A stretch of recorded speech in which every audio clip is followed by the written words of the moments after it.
Bonjour à tous. Il faut que je reprenne là où on s'est arrêté. Après, il n'y a rien de très original à reprendre là où on s'est arrêté, mais c'est juste pour vous rappeler où on s'est arrêté. On finissait les contrats préparatoires et je voulais finir cette question des contrats préparatoires en évoquant deux petites questions un peu singulières qu'on peut retrouver en pratique et les arrêts sont assez étonnants, donc il faut en avoir une idée assez claire. La première hypothèse, c'est la promesse de porte-fort, que je vais vous expliquer en quelques mots, et ensuite nous aborderons les contrats de réservation qui interviennent dans des cas particuliers que vous approfondirez lorsque vous ferez votre semestrialité droit immobilier, soit le module droit immobilier, soit la semestrialité droit immobilier en fonction des formations, ou alors question que vous traiterez en immobilier pour toutes les autres formations, alors ECCT, BTS, licence pro et autres. Je vais commencer par cette promesse de porte-fort qui est un peu particulière. Vous savez ce qu'est une promesse de porte-fort. Je vais finalement m'engager envers autrui à obtenir la ratification d'un tiers. Donc je vais me porter fort de la ratification d'un tiers. Pour vous donner un exemple assez simple, imaginez que des enfants soient propriétaires d'un bien immobilier, ils sont à l'étranger, leur mère est en France et un acquéreur est intéressé par l'acquisition de ce bien immobilier, mais les enfants n'étant pas présents, la mère ne veut pas passer à côté de cette belle occasion de vendre le bien et elle va se porter fort de la ratification de cette promesse par ses enfants. Et le régime de cette promesse de porte-fort est assez lourd, puisque l'engagement qui est pris par celui qui se porte fort, dans mon exemple la mère, eh bien, est une obligation de résultat. C'est-à-dire que dans l'hypothèse où les enfants ne ratifient pas l'engagement qui a été pris par la mère, eh bien, elle devra automatiquement indemniser le dommage qui a été causé à l'acquéreur. Alors, dans cette hypothèse, c'est une promesse de porte-fort de ratification, mais la pratique a développé également ce qu'on appelle des promesses de porte-fort d'exécution, qui ressemblent beaucoup à un contrat de cautionnement, puisque dans ce cas-là, le porte-fort ne s'engage pas uniquement à obtenir la ratification du tiers, ici les enfants, mais s'engage également à garantir la bonne exécution de ses obligations par ses enfants, si je reprends le même exemple que tout à l'heure. Alors, ce qui m'intéresse ici, ce n'est pas l'outil en tant que tel, puisque c'est un outil qu'on peut utiliser assez fréquemment en pratique, hein, même si on ne lui donne pas cette qualification, on découvre a posteriori que ce que l'on a conclu en réalité n'est rien d'autre qu'une promesse de porte-fort. Mais ce qui est intéressant dans la promesse de porte-fort, c'est l'utilisation qu'on en a faite dans un arrêt du 7 mars 2018 de la première chambre civile, et que je vais évoquer avec vous. Dans cette affaire, on avait, et même si ça ne traite pas de la matière immobilière ou autre, vous allez voir que ça peut s'utiliser dans ce cadre-là, puisqu'on avait un dirigeant qui avait été injustement licencié, qui avait obtenu des indemnités pour ce licenciement injustifié, et puis par la suite, il y a eu un arrangement avec l'un des dirigeants de la société qui avait repris justement l'entreprise, et le dirigeant s'était porté fort de sa société de reprendre finalement ce dirigeant avec un contrat de travail beaucoup plus avantageux. Et donc pour cela, ils vont conclure une transaction. Et dans cette transaction, le dirigeant va abandonner les indemnités qui lui avaient été accordées dans le cadre de ce licenciement injustifié. Et en contrepartie, eh bien, vous aviez ce dirigeant qui s'était porté fort pour sa société, eh bien, de la conclusion d'un contrat de travail pour ce dirigeant social à certaines conditions avantageuses. Il s'est avéré par la suite que la société n'a pas respecté, n'a pas ratifié la promesse de porte-fort, et donc le dirigeant demande à ce que la transaction soit anéantie, puisque pour lui, les concessions réciproques ne sont pas respectées, alors que celui qui s'est porté fort, au contraire, considère que c'est le régime de la promesse de porte-fort qui doit s'appliquer. Or, je vous l'ai expliqué, lorsqu'on se porte fort pour autrui, si ce résultat n'est pas atteint, eh bien, ce sont uniquement des dommages et intérêts pour réparer le préjudice causé.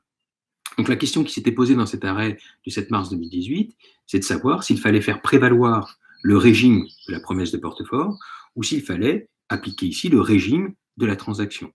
Et donc, est-ce que c'est la transaction qui est anéantie pour non-respect de la promesse de porte-fort ou est-ce que c'est uniquement l'octroi de dommages et intérêts que pouvait obtenir ce dirigeant.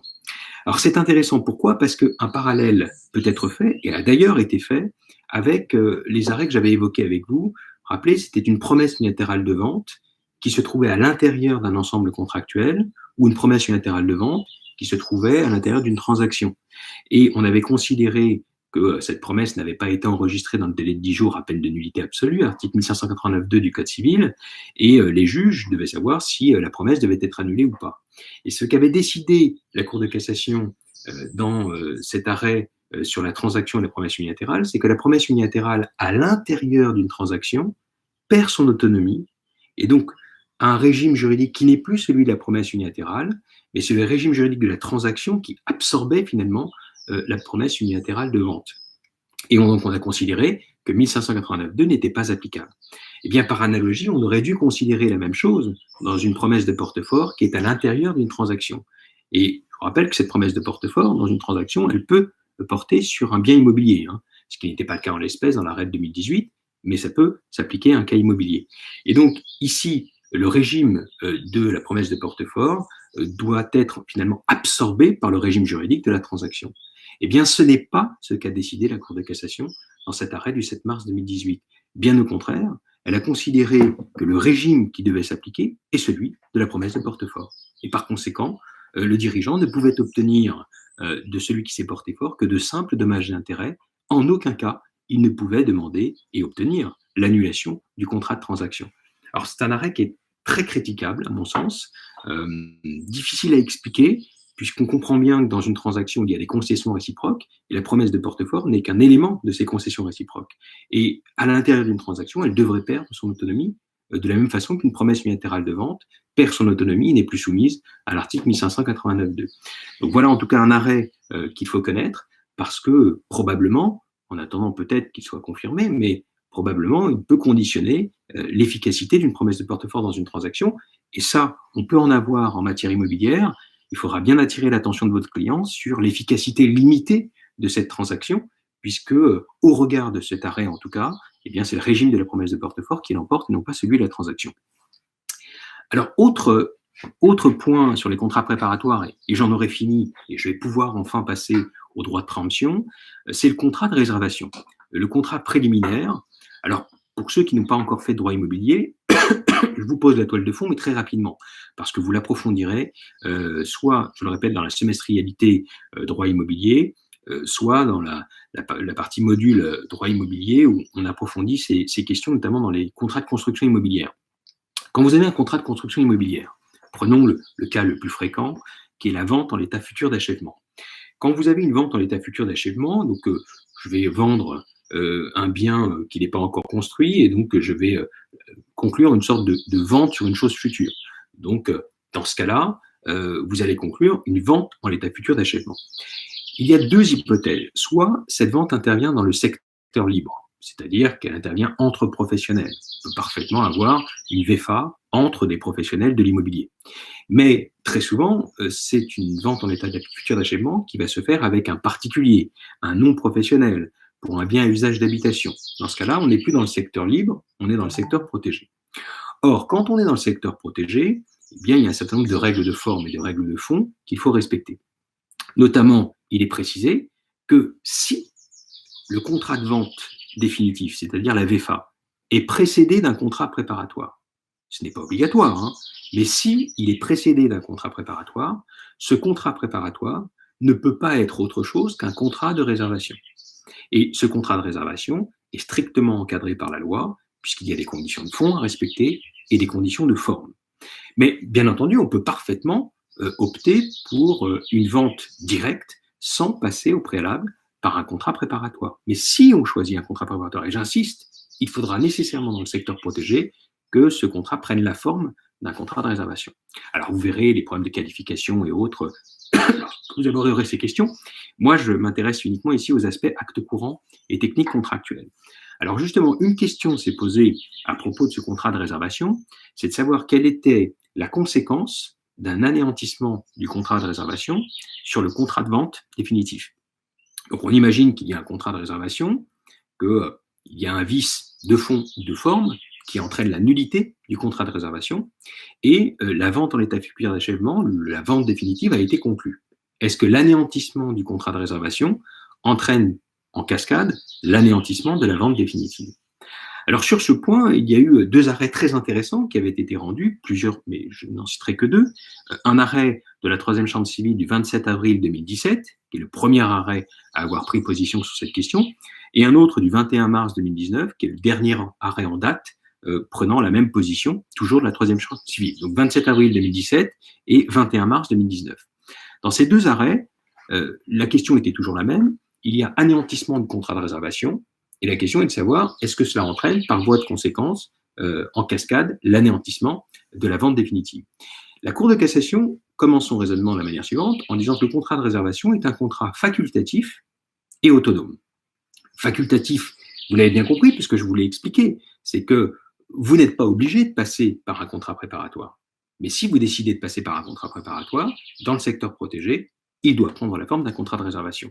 Donc c'est en cela qu'il est facultatif, d'accord ? Et ce caractère facultatif est lié à son caractère autonome, ce qui permet à la Cour de cassation, dans ces deux arrêts, eh bien, de dire que l'anéantissement du contrat de réservation n'a pas d'incidence sur la vente définitive, d'accord, qui persiste. Sauf que, et c'est une formule qui va être précisée par la suite, dans un arrêt notamment de la troisième chambre civile du 12 novembre 2018, la Cour de cassation nous dit bien que l'anéantissement du contrat de réservation, parce qu'il est facultatif et autonome, eh bien, n'a pas d'incidence sur la vente définitive, sauf s'il y a une cause de nullité propre à la vente définitive. Et dans cet arrêt du 12 novembre 2018, de manière assez étrange, mais on a considéré, vous allez voir, qu'il y avait une cause de nullité de la vente définitive qui lui était propre, indépendamment de l'anéantissement du contrat de réservation. Le raisonnement était le suivant. À partir du moment où le contrat de réservation est annulé pour une règle de fond ou de forme dans le public qui n'aurait pas été respectée, eh bien, on va faire comme s'il n'y avait jamais eu de contrat préparatoire. Et s'il n'y a jamais eu de contrat préparatoire, dans ce cas-là, il aurait fallu notifier un projet de vente et faire partir un délai de réflexion de 10 jours. Et donc, c'est sur la base de ce raisonnement que la Cour de cassation a considéré qu'il y avait bien une cause de nullité propre à la vente définitive, c'est le non-respect, le défaut de purge du délai de réflexion en raison de l'absence, puisqu'on fait comme s'il n'y avait jamais eu de contrat de réservation, en raison de l'absence d'un contrat préparatoire. Et donc là, c'est la vente définitive qui a été annulée pour cette cause. Alors, il y a plusieurs choses qu'on peut tirer de cet arrêt. D'abord, c'est assez étrange, parce que si vraiment il y a un caractère facultatif et autonome, et que cela ne doit avoir aucune incidence sur la vente définitive, si c'est pour nous dire ensuite que l'annulation du contrat de réservation, eh bien, fait qu'on doit faire comme s'il n'y avait jamais eu de contrat préparatoire, et donc il aurait fallu purger le délai de réflexion, généralement, quand on conclut la vente définitive avec un contrat de réservation, qu'on ignore que celui-ci est vicié, on n'a pas repurgé un délai de réflexion. Et donc, dans de nombreux cas, on pourrait faire valoir cet argument selon lequel l'anéantissement rétroactif du contrat de réservation, eh bien, pourrait entraîner l'anéantissement de la vente définitive pour une cause qui lui est propre, qui est le fait de ne pas avoir purgé le délai de réflexion. Donc déjà, on a un peu de mal à bien comprendre la portée de l'arrêt du 12 novembre 2018. En revanche, il y a une information, c'est que il peut y avoir des causes de nullité propres à la vente définitive, et l'idée qu'il n'y a pas d'anéantissement en cascade est liée au caractère facultatif et autonome du contrat de réservation. Ce qui nous amène donc à la loi Elan, puisque la loi Elan a mis en place la vente en état futur d'inachèvement, la possibilité justement de vendre un bien qui n'est pas totalement achevé, et les finitions étant à la charge de l'acquéreur, et en termes d'heures de travail, etc., tout cela peut justifier une réduction considérable du prix et donc une opération économiquement plus accessible à un certain nombre de personnes.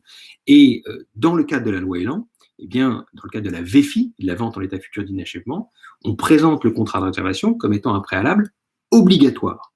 Alors, si cela se confirme, si le contrat de réservation devient un préalable obligatoire, alors si on retrouve ce genre de question, c'est-à-dire que le contrat de réservation est anéanti, est-ce que ça entraîne l'anéantissement de la vente définitive? Si je me fonde sur l'argumentation de la Cour de cassation, dans ce cas précis de la loi Elan, oui, il pourrait y avoir un anéantissement en cascade. Parce que ce contrat de réservation dans le cadre d'une VEFI n'est plus facultatif, il devient un préalable obligatoire, Et par conséquent, si c'est un préalable obligatoire, il y a un lien inextricable avec la vente définitive, et on pourrait, dans ce cas précis, considérer que l'anéantissement du contrat de réservation dans le cadre de la loi Elan et de la VFI, eh bien, entraînerait, par voie de conséquence, en cascade, l'anéantissement de la vente définitive. Voilà, en tout cas sur cette jurisprudence qui n'est pas facile à saisir. Hein. On comprend bien le principe. Caractère facultatif et autonome, pas d'anéantissement en cascade, sauf cause propre à la vente définitive. Mais en même temps, un arrêt qui nous dit que la cause propre pourrait être le non-respect du délai de réflexion, on se dit, bah, statistiquement, il va quand même y avoir pas mal d'anéantissement, puisque personne n'aura anticipé sur l'annulation du contrat de réservation, et donc le délai de réflexion n'aura jamais été, dans ces hypothèses, purgé. Et l'hypothèse de la VFI, où là, en revanche, on voit bien que le caractère facultatif ne tient plus, et si ce n'est plus facultatif, ça devient obligatoire, et là, on pourrait considérer qu'il y a un anéantissement en cascade. Bien entendu, pour l'instant, il n'y a pas de décision de justice sur le sujet, mais c'est en tout cas un raisonnement qui a été tenu par certains auteurs et qui est assez convaincant. Alors, on en a fini avec, et je voulais aller assez vite parce que on a fait un peu le tour des contrats préparatoires, même si on pourrait continuer encore comme ça pendant des heures. Je voudrais maintenant passer à un autre thème qui est étroitement lié au contrat préparatoire, puisque tout se fait à ce stade ou un peu avant la conclusion d'un contrat préparatoire, selon les hypothèses, ce sont les droits de préemption. La question des droits de préemption. Alors, on va essayer de voir cela sous un angle plus opérationnel. C'est-à-dire que je ne vais pas vous faire un cours sur les droits de préemption, d'abord parce que vous le verrez lorsque vous aborderez le droit de l'urbanisme, vous le verrez dans le détail lorsque vous aurez la semestrialité ou module droit immobilier, mais je vais quand même vous donner les grands principes de ces droits de préemption, et notamment aborder en particulier une question qui pose problème le plus fréquemment, c'est les conflits entre droits de préemption et la hiérarchie qui peut exister entre ces différents droits de préemption. Alors pour commencer sur la question des droits de préemption, je voudrais d'abord évoquer avec vous un premier point qui relève plus de propos introductifs très généraux, qui permet d'avoir une première idée de la manière dont on va réguler les différents droits de préemption. D'abord, vous savez qu'il y a d'un côté des droits de préemption ou de préférence d'origine légale, et puis il y a de l'autre des droits de priorité ou des droits de préférence d'origine conventionnelle. D'une manière générale, il n'y a pas trop d'interrogations en la matière lorsqu'ils sont en conflit. Ce sont les droits de préemption légaux ou les droits de préférence légaux qui l'emportent sur les droits de préférence conventionnels. Donc, prenons l'hypothèse d'un pacte de préférence. Voilà ce qui est généralement considéré comme un droit de préférence conventionnel ou une clause de préférence dans un contrat. Et bien, à chaque fois que ce droit de préférence se retrouvera en conflit, se retrouvera confronté à un droit de préemption, soit un droit de préemption privé ou public, hein, mais d'origine légale, eh bien c'est de ce droit de préemption légal qui l'emportera. Alors ça pose une question particulière pour le pacte de préférence, notamment, et la question sur ce point n'est pas réglée, donc au stade même de la rédaction du pacte de préférence, c'est quelque chose que vous devez anticiper en tant que rédacteur d'acte. Imaginez que je sois face à un client qui a accordé un droit de préférence à un tiers. Et ce client vous dit, ben, j'aimerais tout de même pouvoir louer mon bien. Certes, j'ai accordé un droit de préférence à un tiers, mais j'aimerais pouvoir louer mon bien, bien usage d'habitation, au profit d'un locataire, ou j'aimerais pouvoir le louer dans le cadre d'un bail commercial, au profit d'un preneur commercial.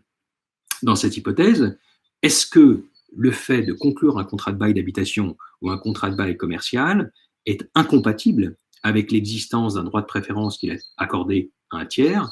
Est-ce qu'on peut considérer que le seul fait de conclure un bail d'habitation et un bail commercial qui pourrait à terme accorder au locataire un droit de préemption, qui l'emporterait alors sur le droit de préférence qu'il a accordé a priori à un tiers, est-ce que cela suffit pour constituer une violation du pacte de préférence? Alors, en la matière, c'est assez compliqué parce que les arrêts ne sont pas très clairs et la doctrine est plutôt partagée. Certains considèrent que le fait de conclure un contrat de bail qui pourrait à terme accorder à un locataire un droit de préemption qui l'emporterait sur le droit de préférence qu'il a accordé au préalable à un tiers, eh bien, cela peut constituer une violation du pacte de préférence. Et c'est vrai que dans ce type d'hypothèse, on a un parallèle qui peut être fait avec la promesse unilatérale de vente. C'est-à-dire que je suis dans le cadre d'une promesse unilatérale de vente, mais finalement, l'option n'est levée qu'au terme du pacte de préférence. Est-ce que le fait de conclure cette promesse unilatérale de vente pendant la période où le pacte de préférence était encore efficace, alors que la levée de l'option, donc l'engagement définitif, est intervenu après le terme extinctif du pacte de préférence, est-ce que cela suffit pour constituer une violation du pacte de préférence? Bien, dans cette jurisprudence, on a considéré que oui, c'est un arrêt de 2019, je l'avais évoqué avec vous, on a considéré que le seul fait de conclure une promesse unilatérale de vente, même avant la levée de l'option, alors que le pacte de préférence était encore efficace, cela suffit pour constituer une violation. Donc, on peut, si je prends cet élément supplémentaire, aller dans le sens de ces auteurs qui considèrent que consentir un bail qui ferait naître un droit de préemption qui, à terme, l'emporterait de toute manière sur le droit de préférence qui a été accordé par le vendeur, eh bien, peut être considéré comme une violation du pacte de préférence. Mais ce n'est pas aussi évident que ça, parce que rien ne dit qu'à terme, le preneur, que ce soit dans le bail commercial ou le bail d'habitation, exercera son droit de préemption. Rien ne dit que ce droit de préemption naîtra, puisqu'il peut s'agir également d'un bien qui sera vendu à un tiers, et sans qu'il y ait de congé pour vendre, le locataire restera dans les lieux. Tout ça n'est pas si clair que cela dans la jurisprudence. Et donc, comme ce n'est pas si clair que cela dans la jurisprudence, même s'il est vrai que beaucoup d'auteurs considèrent qu'il y a une violation, et certains auteurs seulement considèrent que la violation n'est pas évidente, il faut l'anticiper. C'est-à-dire qu'il faut le prévoir dans le pacte de préférence. Il faut prévoir qu'il ne pourra pas accorder, conclure un bail qui pourrait faire naître un droit de préemption légale entraînant un court-circuitage, d'une certaine manière, des droits du tiers sur ce bien. Donc, il faut le prévoir par une clause. Et c'est le meilleur moyen, justement, bien de ne pas se retrouver face à cette controverse doctrinale et cette hésitation jurisprudentielle. Donc, voilà sur cette première hypothèse, mais le principe, en tout cas, ne change pas. Le droit de préemption légale, qu'il soit public ou privé, l'emporte dans tous les cas sur un droit de préférence conventionnel. Ensuite, lorsqu'on a des droits de préemption légaux, mais qui sont d'un côté publics et de l'autre privés, dans la plupart des cas, je dis bien dans la plupart des cas, sinon ce serait trop simple, les droits de préemption publics l'emportent sur les droits de préemption privés. Alors, par exemple, quand vous avez un droit de préemption urbain, bien ce droit de préemption urbain l'emporte sur le droit de préemption du locataire dans le cadre d'un congé pour vendre ou d'une première vente après division de l'immeuble. Dans ce cas-là, le droit de préemption urbain l'emportera à chaque fois. D'une manière générale, le droit de préemption de l'État ou des collectivités territoriales ou d'un établissement public l'emporte à chaque fois sur le droit de préemption de la SAFER. C'est ce qui est prévu notamment à l'article L 143.6 du Code rural et de la pêche. Autre exemple de ce type, où là il n'y a pas de grande difficulté, le droit de préemption de l'État, d'une collectivité territoriale ou d'un établissement public l'emporte sur le fermier, ce qui est prévu à l'article L 412.4 alinéa 2 du Code rural et de la pêche. Là aussi, c'est quelque chose qui est expressément prévu par la loi. Là aussi, autre cas où le droit de préemption public l'emporte sur le droit de préemption privé, c'est le droit de préemption des personnes morales ayant une mission de service public qui l'emporte sur le droit des propriétaires voisins concernant le droit de préférence des parcelles boisées. C'est ce qui est prévu à l'article L 331-19 alinéa 6 du Code forestier. Donc, on voit bien que dans ces hypothèses, qui ne sont que des illustrations, dans la plupart des cas, le droit de préemption public l'emporte sur le droit de préemption privé.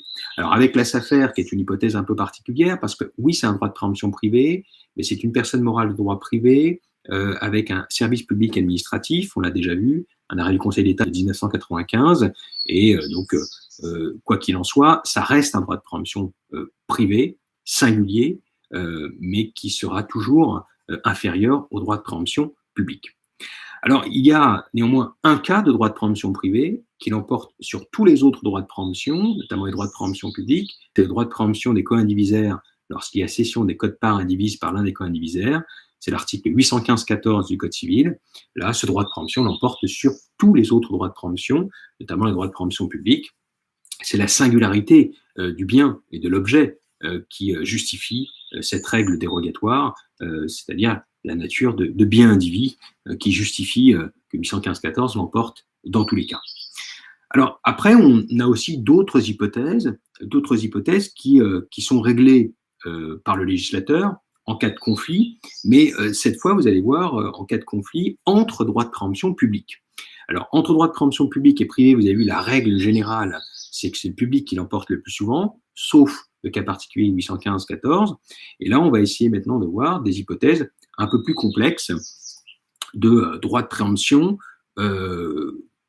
publics qui sont en conflit ou de droits de préemption privés qui sont en conflit, parfois sur le même bien, parfois avec les mêmes personnes qui ont plusieurs droits. Donc, ce sont des hypothèses un tout petit peu plus complexes. Là aussi, on a un certain nombre de textes qui parfois nous facilitent la tâche. Par exemple, quand il y a un conflit entre le droit de préemption de la commune et le droit de préemption des propriétaires voisins pour les parcelles boisées, eh bien, à défaut de trouver un accord, le texte du Code forestier nous dit que l'arbitrage final eh bien, appartient au vendeur. Et donc, le vendeur choisit qui de la commune ou des propriétaires voisins l'emporteront. C'est l'article L 331-24 du Code forestier. L 331-24 Code forestier. Finalement, ici, on a l'impression que il y a bien un conflit potentiel entre ces deux droits de préemption, mais que le législateur a donné le final cut au vendeur afin de régler un éventuel conflit.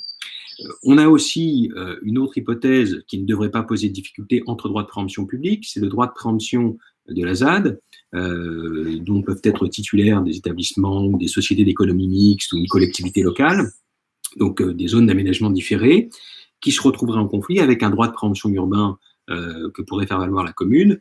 Dans ces cas-là, de toute manière, la zone d'aménagement différé en tant que telle, par nature, justifie qu'elle l'emporte sur le droit de préemption de la commune. C'est ce que prévoit l'article L 212.1 du Code de l'urbanisme. Donc, le droit de préemption de la ZAD l'emporte sur le droit de préemption urbain. On a ensuite une autre difficulté qu'on a rencontrée dans le droit de préemption du locataire, puisque le locataire peut être titulaire de deux droits de préemption. Le droit de préemption qui lui est accordé dans le cadre de l'article 15.2 de la loi de 89, c'est-à-dire le congé pour vendre, lorsque 6 mois avant le terme du contrat, on lui délivre un congé pour vendre. Ensuite, il disposera de 2 mois pour faire valoir son droit de préemption et de 2 ou 4 mois pour réaliser la vente. Ce sont des choses là que vous connaissez par cœur dans le cadre de ce droit de préemption. Mais il peut également être titulaire d'un autre droit de préemption en même temps, qui est celui de l'article 10.1 de la loi de 75, lorsqu'il y a la première vente d'un bien après division. Dans ce cas-là, c'est un droit de préemption qui est un peu différent, puisque s'il n'exerce pas ce deuxième droit de préemption, il restera dans les lieux. S'il n'exerce pas le premier droit de préemption de l'article 15.2, eh bien, c'est un congé pour vendre et il devra alors quitter les lieux. La question s'était posée de savoir quel était le droit de préemption que le locataire devait faire valoir lorsqu'il était susceptible de se prévaloir de l'un ou de l'autre. Et en la matière, eh bien, la Cour de cassation, dans un arrêt de la 3e chambre civile du 15 septembre 2010, a précisé que c'est au locataire de choisir quel est le droit de préemption qu'il veut exercer. Est-ce celui qu'il exerce en vertu de l'article 15.2 ou celui de l'article 10.1 de la loi de 75? C'est à lui d'effectuer ce choix. Donc voilà une première série d'hypothèses, vous voyez, qui sont assez compliquées. Il y en a d'autres qui vont poser problème, et je vous l'ai dit, ce que je veux voir avec vous, ce sont uniquement les cas pathologiques, les cas où on se pose des questions, et notamment l'un d'entre eux, c'est le droit de préemption urbain qui appartient à la commune, et le droit de préemption commercial qui appartient également à la commune, puisque vous savez que désormais, ça peut porter également sur les terrains qui sont susceptibles d'accueillir telle activité commerciale. Je ne reviens pas sur le détail de ce droit de préemption commercial que vous connaissez par cœur. Sauf que là, il peut y avoir un conflit, parce que la commune, lorsque c'est elle qui a le droit de préemption urbain et le droit de préemption commerciale, il n'y a pas de conflit. Mais ce droit de préemption urbain peut être délégué. Et lorsqu'il est délégué, eh bien, il pourrait y avoir un éventuel conflit entre le titulaire du droit de préemption urbain, qui a été délégué, et le droit de préemption commercial qui appartient à la commune. Dans ce cas-là, qui l'emporte? Est-ce la commune ou est-ce le titulaire du droit de préemption urbain qui a été délégué? Sur ce point, il y a eu une réponse ministérielle, et réponse du 15 février 2011, et sincèrement, c'est l'illustration de ce qu'il ne faut pas faire dans une réponse ministérielle, et il faut absolument que vous ayez conscience que la valeur normative d'une réponse ministérielle n'est pas très importante, et il ne faut pas lui attacher trop d'importance. C'est pas en se cachant derrière une réponse de ce type que vous éviterez une action en responsabilité. Et cette réponse ministérielle est très mauvaise. D'abord, pour essayer de savoir qui l'emporte de celui qui exerce le droit de préemption urbain délégué ou la commune qui exerce son droit de préemption commerciale, déjà la réponse ministérielle cite les mauvais articles. Donc, on peut considérer que c'est une erreur, peu importe. Ensuite, elle nous explique que le mieux dans ce type de situation, c'est de notifier le droit de préemption uniquement à la commune. Et la commune se chargera de transférer à celui qui dispose du droit de préemption urbain délégué. Alors, c'est assez étrange, parce que les textes ne le prévoient pas, et on ne voit pas comment la réponse ministérielle pourrait venir modifier substantiellement le texte qui ne prévoit pas une hiérarchie. Donc, notifier d'abord à la commune pour qu'elle délègue ensuite, qu'elle renvoie ensuite à celui qui est titulaire du droit de préemption urbain délégué, ce n'est pas prévu par les textes. Donc, de toute manière, vous devez envisager une double déclaration d'intention d'aliéner, donc une double notification, sans vous limiter à ce que dit la réponse ministérielle, qui est de ne s'adresser qu'à la seule commune. Et puis, le summum de cette réponse ministérielle, c'est de nous dire, finalement, pour régler le conflit, il suffit qu'il y ait une collaboration pour savoir quel est le droit de préemption le mieux adapté. Ça ne règle pas le problème. Imaginez que cette collaboration ne soit pas envisageable, qu'il y ait une véritable discorde, eh bien, la réponse ministérielle ne dit toujours pas qui devra l'emporter.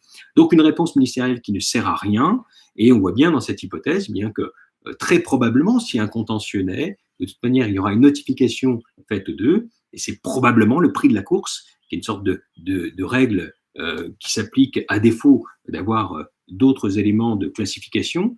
Eh bien, c'est probablement celui qui répondra le premier à la déclaration d'intention d'aliéner qui l'emportera dans cette hypothèse. Alors, autre difficulté, autre particularité en tout cas, c'est le droit de préemption urbain qui est exercé sur les parts de sociétés civiles immobilières.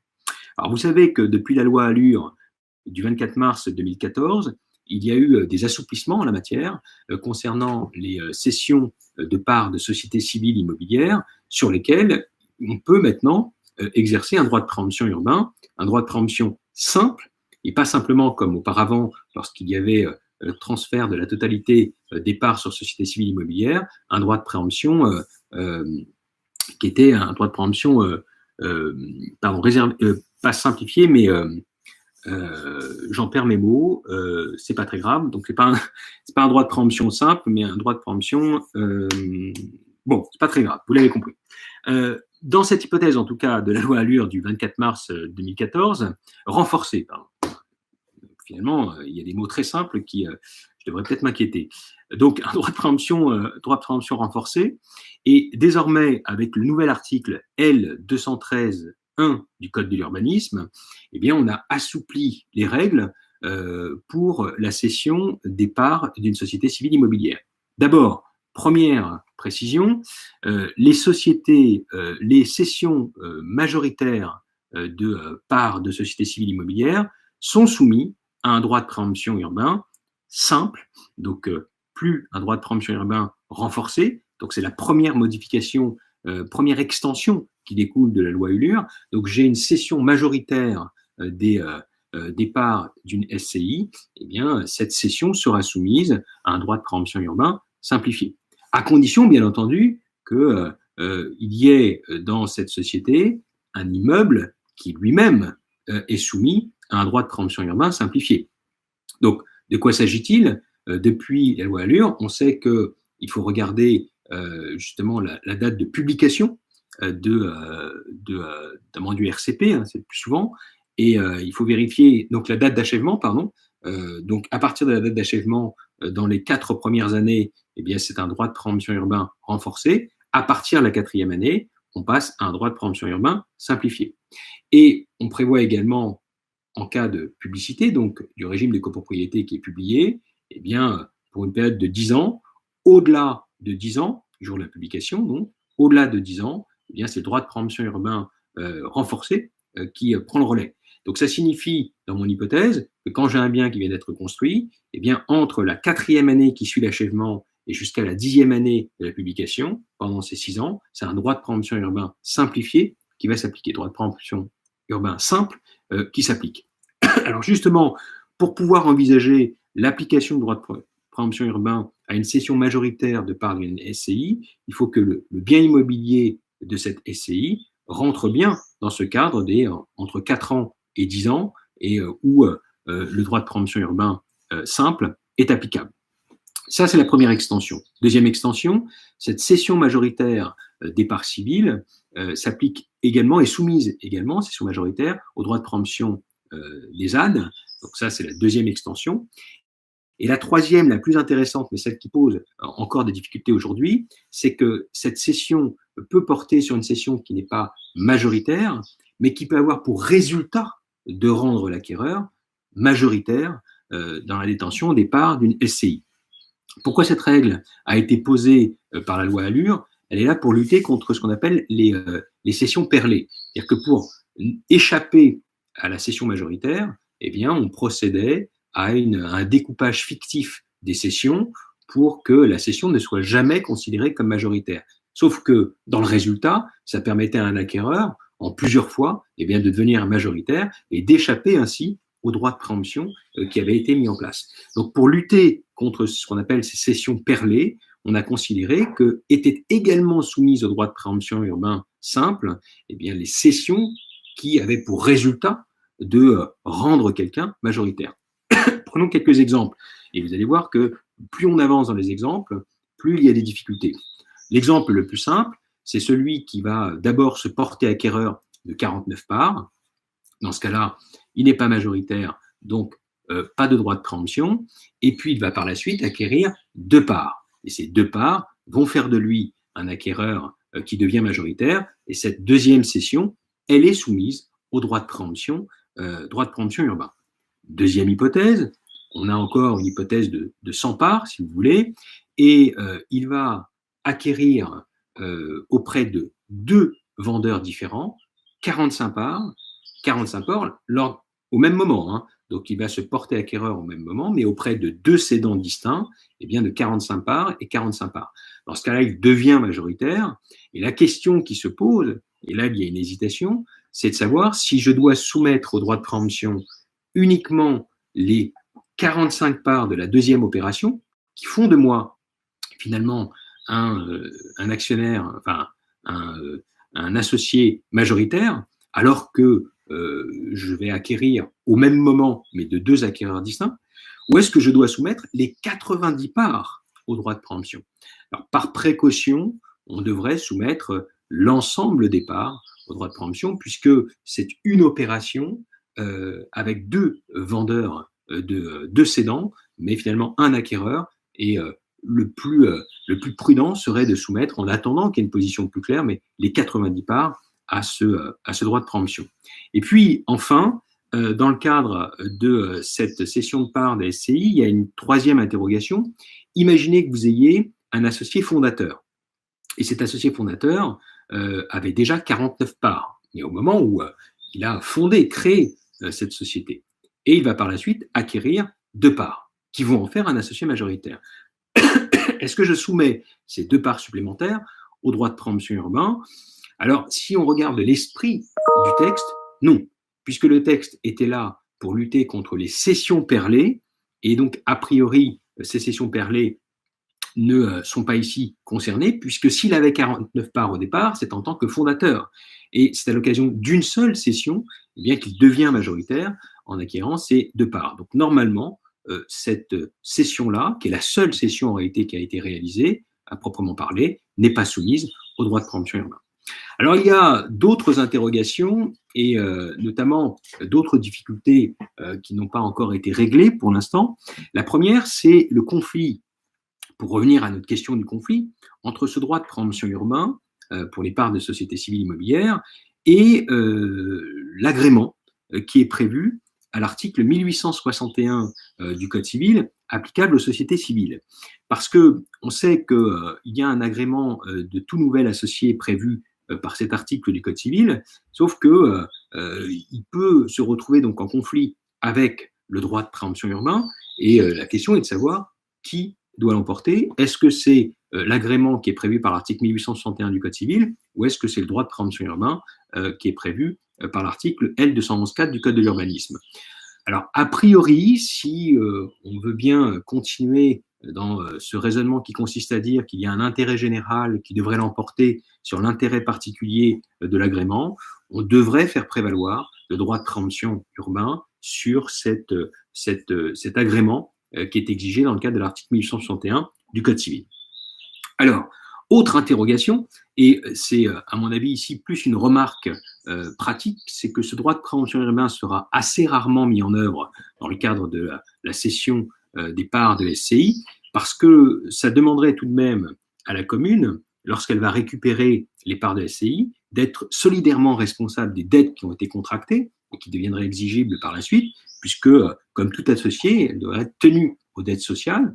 Et donc, il est assez rare quand même que des communes s'engagent dans ce type d'acquisition avec ce risque justement d'être solidairement responsable des dettes de la société. Et puis, troisième interrogation, quand on regarde le Code des collectivités territoriales, il interdit à une commune d'être associée, sauf un cas particulier où on a une société d'économie mixte ou encore une autorisation spéciale par décret en Conseil d'État, mais en dehors de ces hypothèses, une commune ne peut pas être associée d'une société en tant que telle. Donc, on se demande dans quelle mesure, justement, ces règles vont pouvoir être conciliées avec ce principe selon lequel une commune peut exercer son droit de préemption urbain sur la cession de parts de sociétés civiles immobilières. Voilà encore d'autres difficultés qui ne sont pas résolues et qui pourraient poser problème. Autre cas particulier de droit de préemption et de conflit qui pourrait poser des difficultés, c'est d'un côté le droit de préemption qui est exercé par le département en matière d'espace naturel sensible, ENS, qui pourrait être en conflit avec le droit de préemption de la ZAD, donc des zones d'aménagement différées.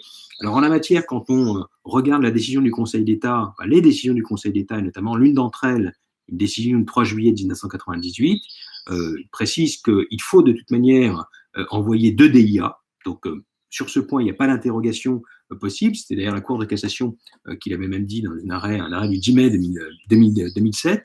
Mais ce qui est important, c'est qu'on envoie 2 DIA, et comme il n'y a aucune règle, eh bien c'est au prix de la course. Donc c'est le premier qui répondra, qui l'emportera. C'est un peu, en tout cas, l'esprit qui se dégage de cette hypothèse. De la même façon, lorsque vous avez un droit de préemption de plusieurs co-indivisaires, lorsqu'il y a cession de quote-part de l'indivisaire qui va adresser à l'ensemble des co-indivisaires, c'est le premier qui aura répondu, c'est le premier qui exercera son droit de préemption qui devrait l'emporter. Dans cette hypothèse, on a la même situation pour les cas de cession de parking et ce droit de préférence légale qui a été mis en place avec une notification qui est faite à l'ensemble des copropriétaires. Là aussi, c'est le premier qui répondra qui bénéficiera justement de ce droit de préemption.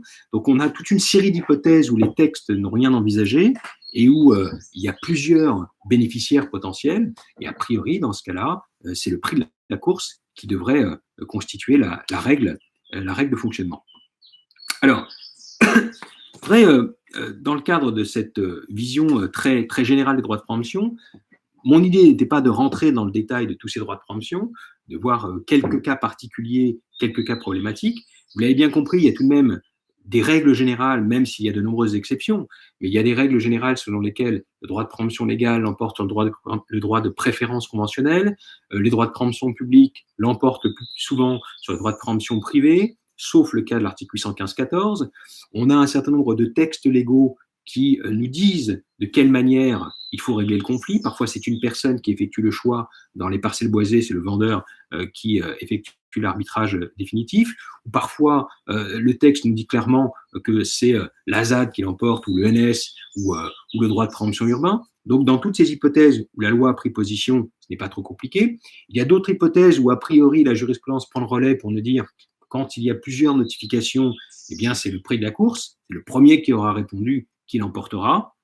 Donc, généralement, on a quand même quelques solutions, mais il est vrai que les textes les droits de préemption sont très nombreux, les textes ne sont pas toujours très bien rédigés, et il y a un certain nombre de cas assez problématiques. Alors moi, je voudrais voir avec vous, pour en profiter sur les droits de préemption, eh bien quelques arrêts récents rendus par la Cour de cassation qui justement abordent ces questions du droit de préemption. Et vous allez voir des arrêts qui, en tout cas pour certains d'entre eux, sont des arrêts fondamentaux, vous devez bien maîtriser. Et puis après, je dirais quelques mots des droits de préemption du locataire. Alors, premier point que je voudrais voir avec vous, c'est la question du droit de préemption commercial, qui a donné lieu à un arrêt assez fondamental, dont on a encore un peu de mal à comprendre la portée aujourd'hui, en tout cas la portée partage de la doctrine, ce qui n'est pas une bonne chose pour les praticiens, vous allez le comprendre. Le droit de préemption commerciale, vous connaissez, hein, c'est celui qui date de la loi Pinel du 18 juin 2014 et qu'on retrouve aujourd'hui à l'article L145-46-1 du Code de commerce. Donc L145-46-1 du Code de commerce. Et ce droit de préemption commerciale a fait l'objet d'un arrêt de la troisième chambre civile du 28 juin 2018, arrêt fondamental qui va nous apporter plusieurs informations. Vous savez qu'en vertu de ce droit de préemption, lorsqu'on lit le texte, il précise bien que c'est avant toute démarche qu'une offre doit être formulée au profit du preneur commercial. Donc, a priori, si je lis bien le texte, je ne dois absolument pas avoir effectué des démarches en vue de vendre le bien avant de faire une proposition au preneur, au titulaire donc du droit de préemption commercial, au preneur commercial. Et donc, par conséquent, dans cette affaire, la question précise qui s'était posée était d'une part de savoir si ce droit de préemption commerciale était un droit auquel on pouvait renoncer. Est-ce que je pouvais, par une clause dans la promesse, eh bien, faire renoncer le preneur commercial à son droit de préemption? Et la deuxième interrogation, c'était de savoir si le preneur commercial, s'il exerce son droit de préemption, eh bien, devra verser éventuellement la commission qui peut être due à un agent immobilier qui était intervenu dans le processus contractuel pour trouver un acquéreur. Donc, comme ça peut se faire dans d'autres hypothèses. Et en la matière, la Cour de cassation va apporter deux éclairages importants. D'abord, elle nous précise que ce droit de préemption du preneur est d'ordre public. Par conséquent, il n'est pas possible d'y renoncer. Il est vrai qu'il y avait un certain nombre d'actes dans lesquels il y avait de tels types de clauses de renonciation qui sont donc illicites, ce que confirme cet arrêt du 28 juin 2018. Et puis surtout, deuxième point très important, elle précise qu'aucune commission ne sera payée par le preneur à l'agent immobilier, à l'intermédiaire immobilier, puisque par définition, je vous l'ai dit, une offre doit être faite à ce titulaire de droit de préemption avant toute démarche.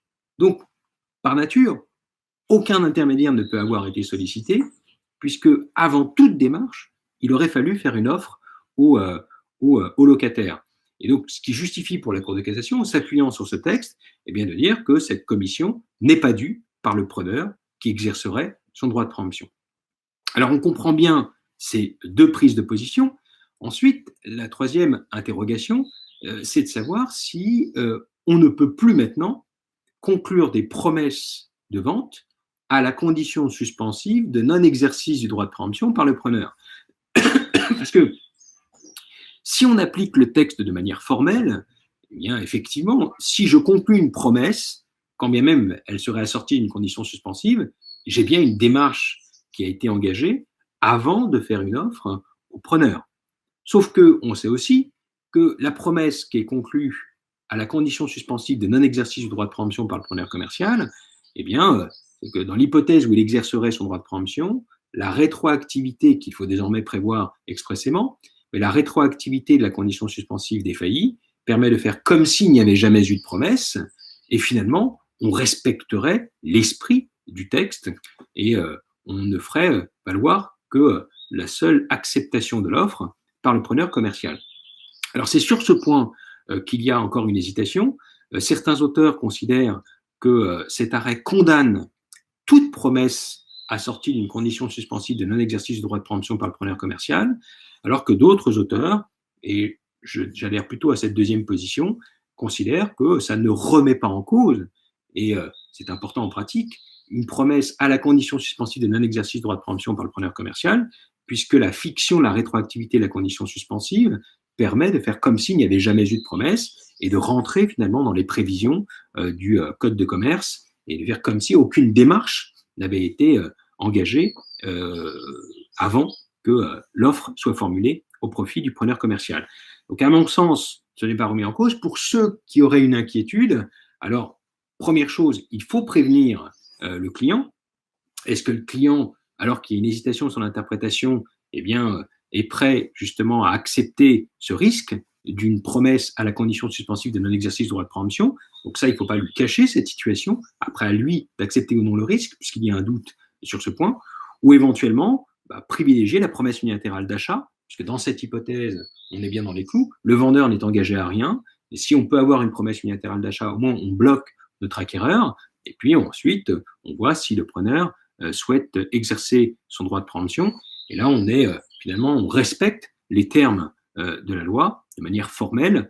Alors je ne suis pas certain qu'on soit obligé d'en aller jusque-là, mais pour l'instant, comme il n'y a aucun arrêt, il est vrai qu'il y a un doute sur la pleine efficacité d'une promesse qui aurait été déconclue à la condition suspensive de non-exercice de son droit de préemption par le preneur commercial. Autre arrêt très intéressant sur la question du droit de préemption commerciale. Pour pouvoir bénéficier de ce droit de préemption commerciale, encore faut-il qu'il s'agisse d'un local à usage commercial. Alors déjà, on peut relever l'existence d'une réponse ministérielle qui apporte un éclairage très important du 14 août 2018 à propos justement d'une cession globale d'un immeuble à l'intérieur duquel se trouve un bien à usage commercial. Est-ce que dans cette hypothèse, une cession globale de l'immeuble suppose de purger le droit de préemption commercial? Alors, il y avait une hésitation puisque le texte de loi était ambigu et laissait entendre qu'un tel droit de préemption existait, quand bien même il y aurait une cession globale de l'immeuble à l'intérieur duquel on aurait un bien à usage commercial. Mais cette réponse ministérielle, mais ce n'est qu'une réponse ministérielle, du 14 août 2018, est venue apporter une précision en expliquant qu'il n'y a pas de droit de préemption commerciale s'il s'agit d'une cession globale de l'immeuble à l'intérieur duquel se trouvait un local à usage commercial. Autre précision sur ce bien, sur cette question de l'usage commercial qui conditionne l'existence du droit de préemption. Dans une affaire qui a été rendue par la 3e chambre civile le 15 novembre 2018, on avait un règlement de copropriété qui ne qualifiait pas le bien de bien à usage commercial, alors que l'état descriptif de division, lui, soutenait le contraire. Dans ce cas-là, qu'est-ce qui devait l'emporter? Alors, pas de surprise, c'est le règlement de copropriété qui l'emporte. On considère que le DD ne peut pas venir contredire un règlement de copropriété. On a d'ailleurs à cette occasion rappelé que le DD n'a pas de valeur contractuelle, sauf si, dans certains cas, le DD est à l'intérieur du règlement de copropriété. Il hérite d'une certaine manière, par son intégration dans le RCP, de la valeur du RCP, mais ce n'était pas le cas ici. Et donc, en cas de contradiction entre RCP et EDD, c'est la qualification du RCP qui l'emporte. Et le RCP considérait que ce bien n'était pas un bien à usage commercial. Et par conséquent, on ne pouvait pas donc faire bénéficier le preneur du droit de préemption commercial. Voilà pour cette jurisprudence. Autre arrêt très intéressant qui a été rendu par la Cour de cassation et qui, justement, pourrait poser des problèmes d'interprétation. C'est un arrêt de la 3e chambre civile du 17 octobre 2019 qui aborde la question de la vente in tuitu personae. Donc, je suis dans une hypothèse de vente in tuitu personae et finalement, l'acquéreur que j'avais identifié, que j'avais choisi en considération de sa personne, va finalement être écarté par la mise en œuvre d'un droit de préemption. Donc, imaginez que la commune souhaite exercer son droit de préemption, la SAFER souhaite exercer son droit de préemption, ou le locataire souhaite exercer son droit de préemption, évinçant ainsi celui qui avait été choisi dans le cadre d'un contrat in tuitu personae. La question qui va se poser, c'est de savoir si le vendeur peut répondre à la commune, à la SAFER ou au locataire, mais finalement, je ne veux plus vendre, parce que le contrat que je voulais conclure était in tuitu personae, et dès lors que il y a exercice du droit de préemption, je préfère retirer mon offre et ne plus vendre. Est-ce que c'est envisageable? Alors c'est à cette question que répond la troisième chambre civile le 17 octobre 2019, dans une hypothèse où les faits sont très importants. Parce que si on n'identifie pas les faits, on peut donner à l'arrêt une interprétation incompatible avec d'autres arrêts antérieurs. En l'espèce, vous avez une promesse de vente qui a été faite au profit d'une future belle-fille adoptive, sans rentrer dans les détails, puisqu'il y a aussi un problème de disparition de la cause. C'est surtout que le contrat a été conclu, certes en considération de la personne, mais c'est un contrat de vente classique, instantané, intégral, sans aucune réserve. Simplement, l'ADIA a été délivrée à la commune exerce son droit de préemption, et finalement, le vendeur prétend que le contrat avait été conclu in tuitu personae, et que cette prise en considération de la personne, eh bien, dès lors que la commune exerce son droit de préemption, eh bien, n'est pas respectée, et elle souhaiterait justement revenir sur cette vente et revenir sur cette opération. Et c'est ici que la Cour de cassation considère que le fait qu'il y ait un in tuitu personae, notamment accompagné de la volonté de conserver le bien dans la famille, etc., mais l'in tuitu personae, ici, ne suffit pas à court-circuiter l'exercice du droit de préemption, et elle apporte une précision supplémentaire en disant que cela est sans effet sur ce droit de préemption qui est motivé par l'intérêt général. Donc, pour retenir l'essentiel de cette solution, la Cour de cassation nous explique que le contrat qui a été conclu en considération de la personne de l'acquéreur et avec la volonté de conserver le bien dans la famille, ces éléments-là ne suffisent pas à priver d'effet le droit de préemption qui est motivé par l'intérêt général. Alors, c'est une solution qu'on peut comprendre, sauf que on se demande si elle ne revient pas sur des décisions antérieures où, là, au contraire, le caractère in tuitu personae a pu l'emporter et a pu justifier d'écarter le droit de préemption. Et vous allez voir qu'en réalité, il n'y a pas d'incompatibilité et que les cas dans lesquels on a retenu l'in tuitu personae étaient des cas bien particuliers où l'in tuitu personae n'était pas le seul élément, il y avait d'autres éléments à prendre en considération.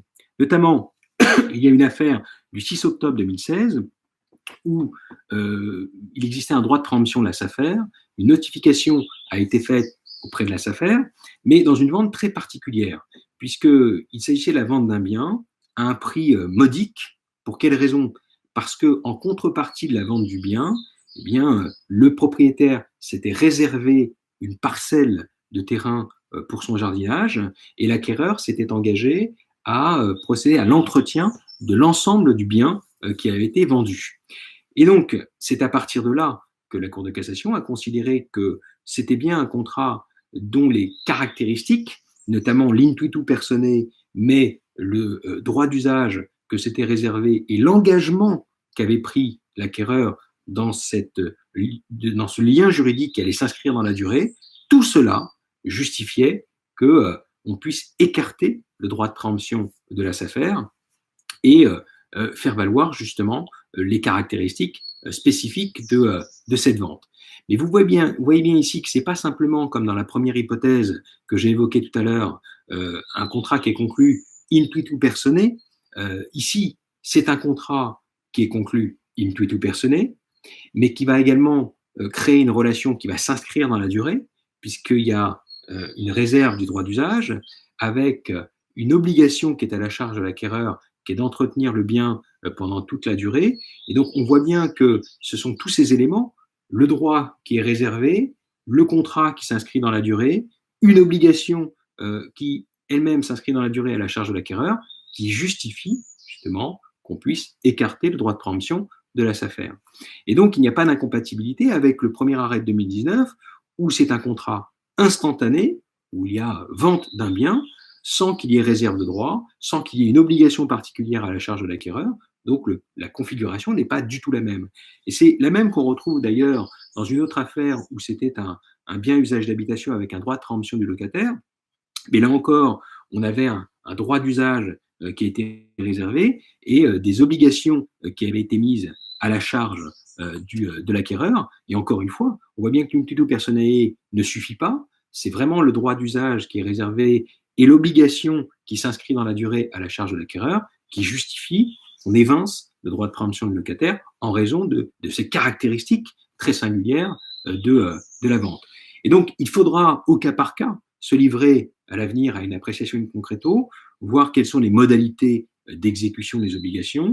Est-ce qu'il y a un droit qui a été réservé? Est-ce qu'il y a des obligations que l'acquéreur a acceptées, obligations de soins ou d'entretien qu'il a accepté de prendre à sa charge? Et ce sont ces éléments-là, plus matériels qu'intentionnels, ce sont ces éléments-là qui justifient qu'on puisse laisser de côté le droit de préemption.